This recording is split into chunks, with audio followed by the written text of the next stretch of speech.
আমি নিজেকে খুব ভাগ্যবান মনে করি, কারণ এই দুনিয়ায় লক্ষ কোটি মানুষের ভিড়ে আমি প্রিয় নবী হযরত মুহাম্মদ মুস্তাফা সাল্লাল্লাহু আলাইহি সাল্লামের উম্মত হতে পেরেছি।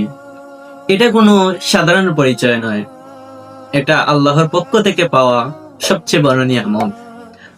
আমার আমল কম হতে পারে, আমার ভুল থাকতে পারে, কিন্তু আমার একটা পরিচয় আছে, আমি মুহাম্মদ সাল্লাল্লাহু আলাইহি সাল্লামের উম্মত। যে নবী আমাদের জন্য কেঁদেছেন, আমাদের কথা ভেবে দোয়া করেছেন, কিয়ামতের দিন উম্মতি উম্মতি বলে ডাক দিবেন, সেই নবীর উম্মত হওয়াই আমার জীবনের সবচেয়ে বড় সৌভাগ্য। আল্লাহ আমাদের সবাইকে প্রিয় নবী হযরত মুহাম্মদ সাল্লাল্লাহু আলাইহি সাল্লামের সত্যিকারের উম্মত হিসেবে কবুল করুন। আমিন।